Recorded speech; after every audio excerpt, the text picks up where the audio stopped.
Hi everyone, welcome to another Linfield Coaches CatChat. Joe Stuart here with head Linfield football coach Joseph Smith for the first time this year, about a week and a half from the start of the season with the first regular season game. But you guys have obviously been hard at work these last couple of weeks. How you doing? How are things going? How's training camp been?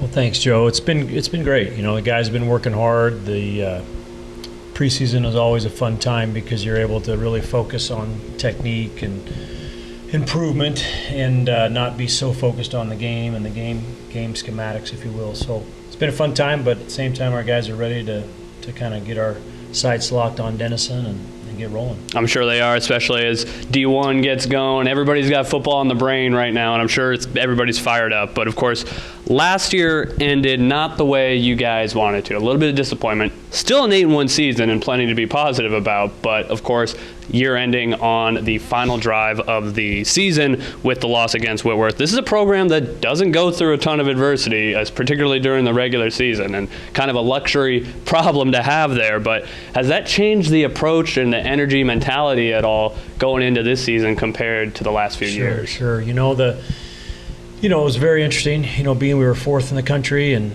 looking at a 1 seed and undefeated, and then found ourselves in a little bit of a tight game that I don't think should have been tight, but we let it be tight, and as it got close, we didn't make some plays at the end, and they did, and we watched our whole season end on one drive at the very end of the game. So that was tough to watch, the postseason and know that we certainly were one of the best 10 teams in the country and would have made some damage, done some damage last year, but didn't get to do that.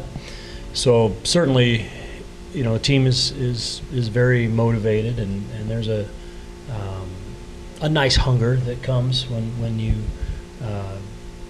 have let something slip away that we shouldn't have. So I think that'll bode well for this year. I feel bad for the seniors last year, but it certainly will motivate our team well this year. From a coaching staff perspective, do you guys have to instill that much? Are you reminding them much about last year, or is this something the players are bringing back all on their own? I mean, nobody forgets around here. I mean, the losses are few and far between here, so you remember each one and what it took, for that to come about, and try to avoid that from happening again. And so, we don't have to say a thing. We may have a picture or two of it here or there, but our guys remember, and they know what they're working for, and certainly the motivation is quite high to improve.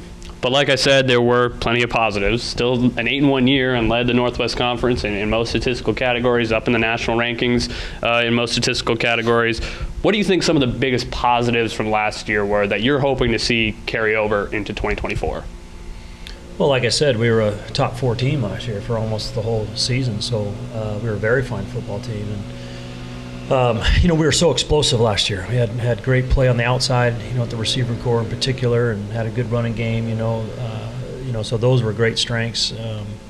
But those guys are gone, as I know, we'll probably get to. But, I thought our defense came around last year, and I liked what I saw from some of our secondary players really developing as the season went on, and I think those were all real strong positives. But yeah, we've got some areas to improve on, and we know that, but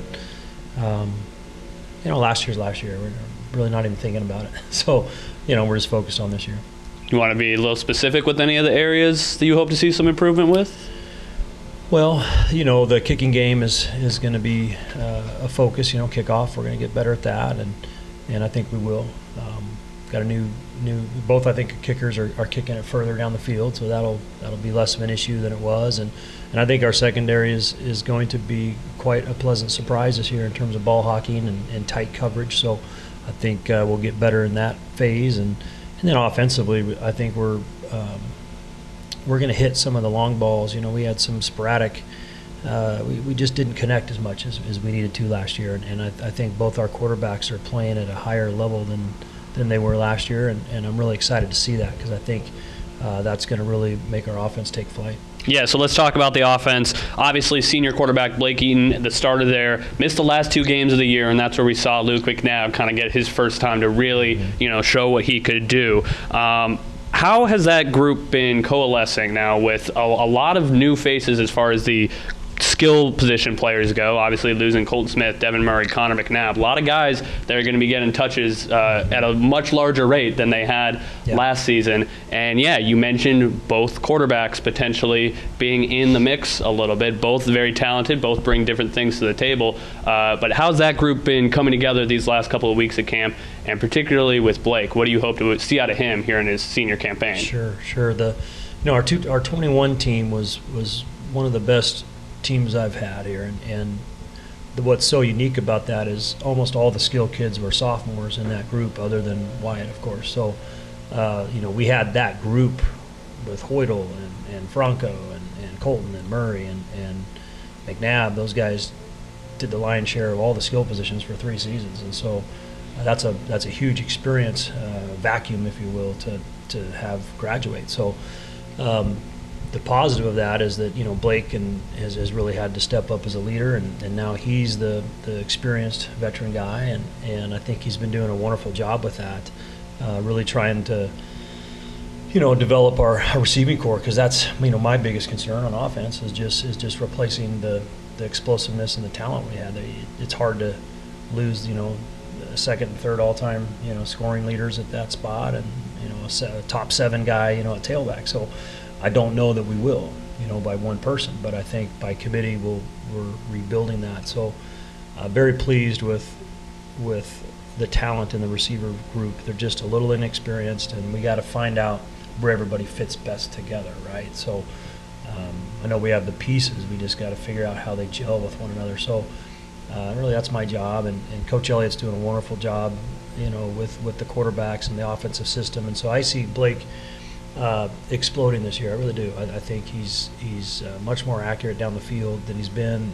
He's always been a good decision maker and hit the short to intermediate stuff well. But now we're seeing a higher accuracy on the deep ball, and I'm really excited for that. So and then Luke comes in and he can really run, and he hits deep balls too. So I think we have 2 exceptionally good quarterbacks.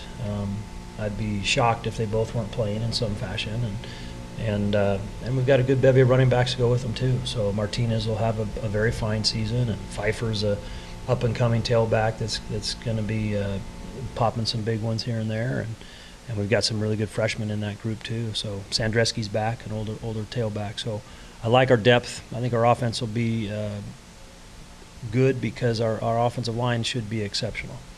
And if they're good, then everybody's good. Yeah. If that O-line's rough, then you got to go to that quick passing game, etc. But I think with all that experience returning at O-line and quarterback, schematically we're pretty sound. Now we just got to put the weapons in place to make best use of that. Yeah, excited to see how that comes along.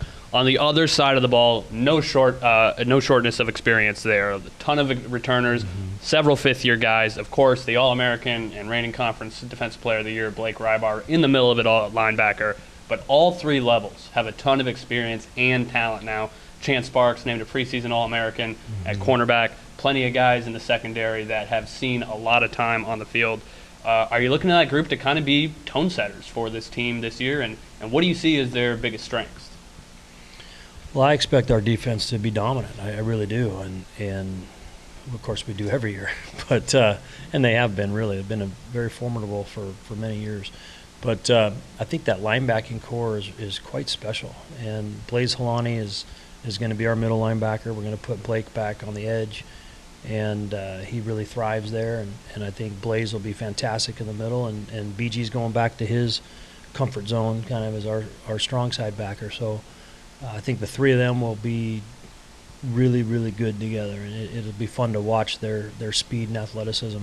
Of course, the DTs up front are very, very talented with Severson and Frazier, and our ends are going to have a good season too. So I think the front 7's going to give a lot of teams a real problem, and even better for us, I think the back row is exceptional. So I really like our safety play. We get Colby back. That was a tough loss for us last year, losing him early in the season.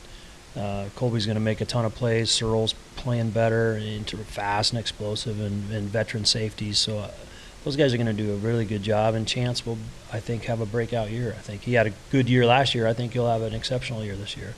And then, the other corner spot, that's the one that's of interest to me and to our staff. And I think we have 2 or 3 guys. Kenyon's playing really well, and we got a couple other guys that are competing for those corner spots. But ultimately, as our defense goes, those corners got to play well as we get deep in the playoffs, and they will. Very excited about that. Coach Fennell's worked really hard with those guys, and I'm excited for them. Taking a look at the schedule, it was a big news when we found out last spring that you guys were going to be playing a 10-game schedule for the first time in program history. Going to have a rematch with Denison after you guys beat them out at their place in Ohio last season. Then the big game out at UW Oshkosh in a couple of weeks, going to face a WIAC opponent. And then, of course, the annual kind of non-conference conference game against Redlands a little bit there. Now that you guys have played, I think this is 4 or 5 years in a row at this point.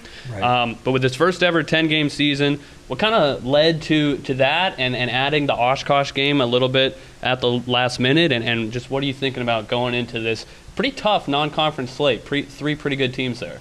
It is. I think the start of the season will tell us a lot. I expect Denison to be exceptionally difficult. I think they have some good talent. They're coached well. They play hard.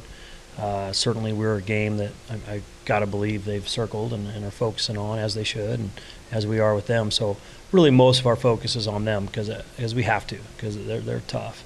Oshkosh will be fun. We'll kind of put our sights on them when we get through game one. But as far as why did we schedule them, et cetera, I didn't really need the 10th game. We didn't do it for a 10th game. We did it to ensure a 9th game in the following 2 years. So basically, we got a 3-game deal out of it to secure 9 games. It's so hard for us to get games. So, it's a long place to come here, right? So it's hard to get teams to be able to spend the money to come here. And then, obviously, I don't think we're a team that's easy to play. So I think you have those two factors playing against us in scheduling. So, it's a good way to get some good competition.